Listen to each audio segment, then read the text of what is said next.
Бисмиллах, баршаңызға сәлем. Бүгінгі видеода мен сіздерге воронка продажа клиентті ұстап қалу тәсілі.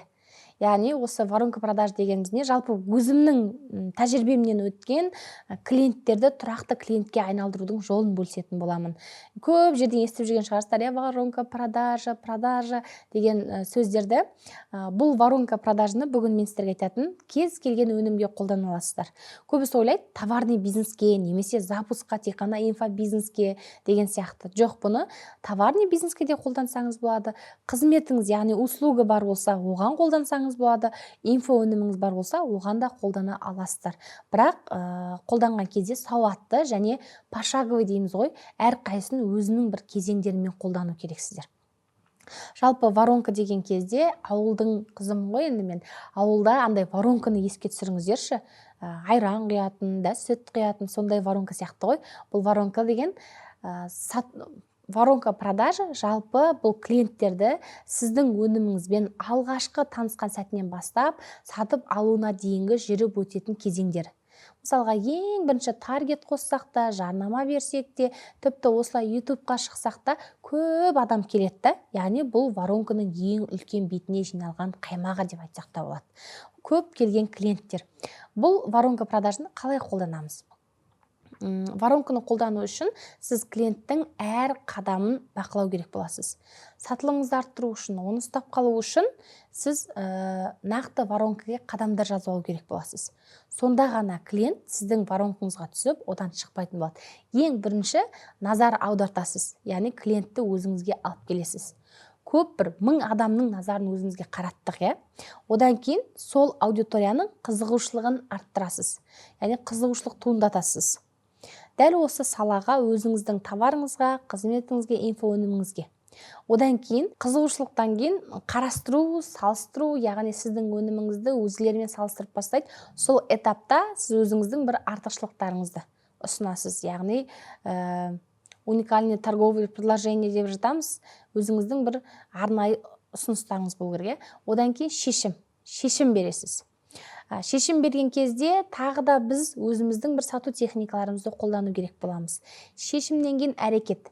Әрекет дегеніміз, мысалға, біз күшті ұсыныс айтамыз да, егер дәл қазір WhatsApp-қа жаз, дәл қазір дайректке жібер, дәл қазір маған 8 сан жаз демейтін болсаңыздар, call to action деп айтамыз ағылшын тілінде, орысша призыв к действию. Егер осы call to action болмайтын болса, бұл воронкаға түскен клиенттер слив болады, яғни клиентке айналмайды, арғарай сізге ақша болып келмейді.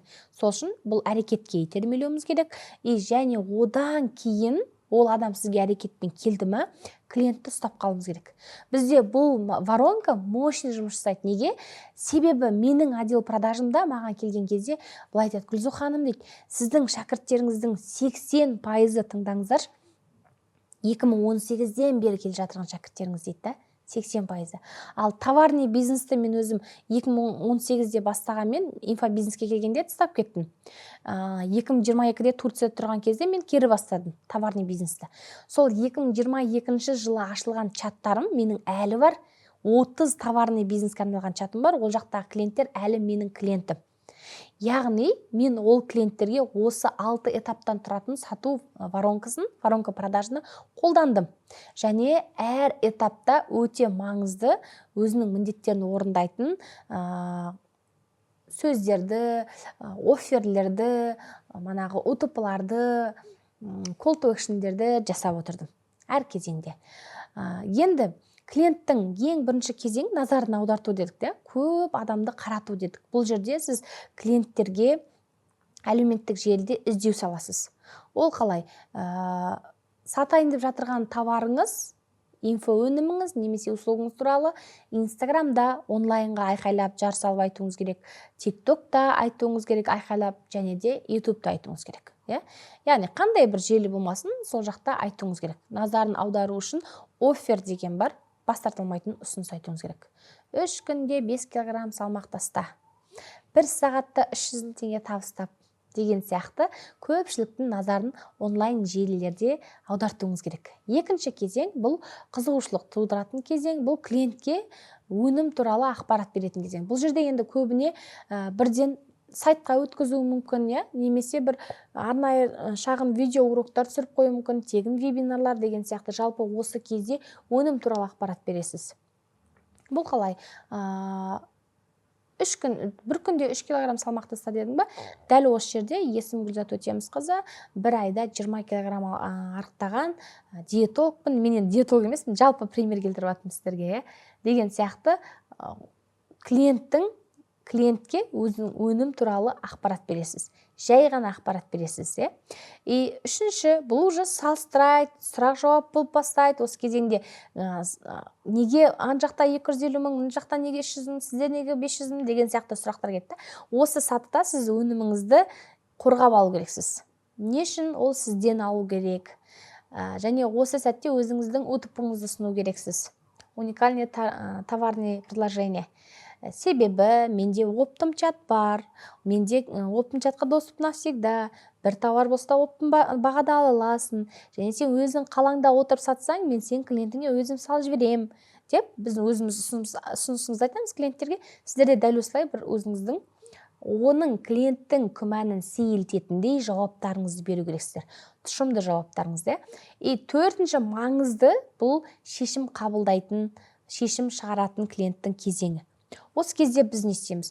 Бұл кезде ойланып тұрған адамға бір нақты ұсыныс айтуымыз керек. Егер 24 сағаттың ішінде ғана алатын болсаңыз, 50% жеңілдік. Бізде дәл бүгін ғана бір өнімді алсаңыз, екінші өнім сыйлыққа. Немесе сіз дәл қазір алсаңыз, 20 мың теңге экономдайсыз деген сияқты бір арнайы осы уақытта берілетін шектеулі мүмкіндік беруіміз керек. Одан кейін әрекет қалай болады? Call to action. Осы кезде адамдарды әрекетке итермелеу үшін көбісі сұрайды да жоқ болып кетеді ғой. Қалай жазамыз? Маған келеді сұрақ, Гүлзу ханым, клиенттер сұрайды, жоқ болып кетеді, не істейміз деген сияқты. Сол клиенттің сатып алуын жеңілдетіп қойыңыз. Ол қалай? Мысалға, ханым, сізге рет рассрочка қарастырасыз ба? Әлде қалай төлем жасаған ыңғайлы? Каспи Голдпен ба, немесе рассрочкамен ба деген сияқты сұрақ жауап жасау арқылы клиентті әрекетке итермелейсіз. Уже ақшаң жоқ болса, бізде рет рассрочкаде бар деген сияқты. Немесе дәл қазір мен сізге сілтеме жіберейін, сол арқылы төлейсіз ба? Әлде счетный оплату жіберейін ба? Деген сияқты сұрақтармен уже адамды әрекетке итермелейсіздер. Ал енді ең соңғы этап, 6-шы этап, бұл клиентті ұстап қалу. Уже сізден бір өнімді сатып алды ма, ол адам сіздің всегда тұрақты клиентіңіз болу керек. Қалай? Тек қана кері байланыс арқылы. Адал клиенттер ұзақ мерзімді табыс көзі. Менің 2018-ден бері келе жатырған клиенттерім 7 жылдан бері неге менен өнімді ала береді? Қалай ойлайсыздар? Себебі менде кері байланыс бар. Товар ұнамай қалса да мен сұраймын, қай жері ұнамай қалды? Жарайды, біз бұл товардан мысалға 5000 штук әкелген болатынбыз. Бірақ бір 2-3 адамнан осындай кері байланыс естідік. Товар сізге ұнамаса, жарайды, бұл товарды келесі жолы именно осы сапасын алып келмеуге тырысамыз. Деген сияқты ол клиенттің бір ойынан шығатындай қарым-қатынас жасауыңыз керек. Немесе бір өнімді алып, сол өнімді ұнатты ма, бізде мынандай ғой, бізден де инфобизнес, мен енді товарный бизнестен инфобизнесқа кеттім, инфобизнестен товарный бизнесті де алып жүрдім қосымшашы. Сол кезде ойлаймын, курс сатқан кезде кері байланыс болады, сұрақ жауап болады, сұраймыз, айтамыз деген сияқты.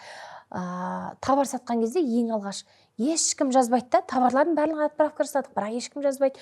Мен түсінбеймін, мыналар неғып жазбайды деп, енді обычно курс сатқан кезде жазады ғой, мынандай жер бар, мынандай бар, сұрақтарын қояды деген сияқты. Сөйтіп клиенттерге өзім жазып бастаймын ғой, саламатсыз ба, сіздің товарыңыз барды ма, ұнады ма, саламатсыз ба, товарыңыз барды ма, ұнады ма деген сияқты. Немесе таргет жіберген кезде сұраймыз клиенттерден, ханым, сізге таргет барды ма, немесе мана консультация жасап беремін да, воронкасын сызып беремін, автовебинар қосып беремін, лид түсті ма, продажа болды ма, қалай болды деген сұрақтар қойған кезде клиенттер Гүлзу ханым дейді да. Мысалы, немесе сотрудничество, мысалға бір жарнама сондай алатын болсақ, сұраймын, қанша лид барды, қалай болды, продажа болды ма, сапалы ма аудиториям деген сияқты. Мен бірінші адамнан естіп тұрмын осындай кері байланыс алған деп көп клиенттеріміз айтып жатады да. Күшті болды, киіп көрдік, размер екен, сапасы да өте керемет деген сияқты осындай бір кері байланыс алған қызда қуанып қаласың. Яғни клиенттермен әр қашан кері байланыста болыңыздар. Тіпті біз курс алған клиенттерімізге де барынша активны, жақсы табыс тапқан, есімізде қалған клиенттердің туылған күнімен құттықтап, гүл жіберіп жатамыз, сыйлық жіберіп жатамыз, өзіміздің өнімдерімізді жіберіп жатамыз. Одан бөлек алғашқы бір курстар шығып жатса, ең бірінші мен өзім шәкірттеріме айтамын. Давайте, Айнұра, сен TikTok оқыдың, менен TikTok оқыдың, енді давайте осы келіп жатыр, сен осыны да оқып ал. Бұл біздің товарымызды, қызметімізді, инфо өнімімізді сатуға жаңа бір воронка деген сияқты сразу бірінші бұрынғы клиенттеріме сатам, содан кейін барып жаңа аудитория алып келетін боламын. Яғни клиентті ұстап қалуды біліңіздер. Енді осы жерде айта кететін бір қателіктер бар. Осы қателіктерден сақтансаңыз, сізде клиент бірнеше рет байланысып сатып алатын болады. Суық аудиторияға бірден сату. Бұл қате. Мысалға, бірден вебинарға шығам дейді да, эксперттер келеді да маған, Гүлзохан, мен вебинарға шығарыңызшы, мен айтамын, сен теплый аудитория сатып көрдің бе? Яғни өзіңнің бір инстаграммен, өзіңнің бір марафондар жасап, жоқ, олай болса, ол қателік. Яғни бірден тест жасамай жатып, тестировать етпей жатып, суық аудитория шығу бұл қателік. Клиентпен бір рет байланыс жасау ол қателік. Бір рет қана сұрап, жауап берген жоқ деу уже қателік. Тастап кеткен клиенттермен жұмыс жасамау қателік. Ол қалай? Товар алмай қалған клиенттер. Товар алмай қалса да, сіз уже келесі жаңа товар келгенде жазыңыз: Айнагүл ханым, саламатсыз ба? Сіз алдында нәскиге қызығушылық танытып едіңіз, енді бізге моншақтар келді. Сізге көрсетейін бе, қызықтыра ма? Деген сияқты осы сізден өнім алмай қалған клиенттермен де байланыста отыру. Менің осы жерде бір тәжірибемнен өткенін айтайын. Тілекші деген шәкіртім бар, наставничествоға келген Атыраудың қызы, өзім сияқты өзін. Бұрын 2018-де екеуміз бірге бастадық. Блогерлер болды шағын Атырауда. Оқып, онлайн марафондар алып бастадық та, мен 2019-да Алматыға көшіп кеттім, ол тілекші Атырауда қалды. Мен Атырауға барған сайын тілекші келеді, консультация сатып алады, онлайн марафондарыма қатысады, онлайн курстарыма қатысады. Гүлзок, сен сияқты болғым келеді, Гүлзок, сен сияқты болғым келеді деп жүреді. 2023 жылы мен тілекшіге айтамын: тілекші, сен мен сияқты болғың келсе, мықты эксперт болғың келсе, давай сен менен наставничество ал. Бірақ 2019-2020-дан ойлаңыздаршы, 2023-ге дейін тілекші сатып алған жоқ. Бірақ ол сатып алмаса да, мен оны тастап кеткен жоқпын. Сұрайды, қояды, алмайды. Бірақ дәл сол клиентті мен 3 жылдан кейін өзіме клиент қылдым. Ондай кейстер менде өте көп. 1 жылдан кейін келіп жататын, 2 жылдан кейін сізді 4 жыл көрдім деп келіп жататын клиенттер өте көп та. Яғни клиентпен байланыс үзбеңіздер. Жалпы бұл воронка продаж дегеніміз, бұл клиентті алғашқы қызығушылықтан бастап тұрақты сатып алушыға дейін жүйелі түрде жеткізу ғой. Осы этаптың бәрін четко жазып алыңызда, осы этаптармен жұмыс жасаңыздар, сіздерге жаңадан аудитория іздеп жүрудің қажеті жоқ. Сол бар аудиториямен табысыңызды арттырып отыра беруге мүмкіндігіңіз бар. Енді товар сататын, қызмет сататын, инфо өнім сататын жандарға сәттілік тілеймін. Бұл воронка продажын қолдансаңыздар, міндетті түрде табыстарыңыз артады. Мен бұл өзімнің қолданатын, бірнеше миллиондарға сатып алған білімім және өзім тәжірибемде қолданып көрген, менің табысымды бірнеше, тіпті миллион демейін, миллиардтарға жеткізген тәжірибем деп айтсам да болады. Мықты маркетинг құралы. Пайдаланыңыздар, пайдаларыңызға жарасын, және де осы каналымға тіркеліңіздер, лайк басыңыздар. Мен енді осы каналға вложение жасап жатырмын да, уақытымды бөліп жатырмын, білімімді тегін беріп жатырмын. Маған да сіздерден баланс болу үшін комментарий жазып отырыңыздар. YouTube-тың сілтемелерімен сториста бөлісіп кетсеңіздер, ұнаған жерлерін қиып алып, салып көрсетсеңіздер оқырмандарыңызға. Осындай бір ниетім бар. Келесі видеоларда қандай тақырыптарды, қандай тәжірибемен бөліскенімді қалайсыздар, комментарийға жазып кетіңіздер.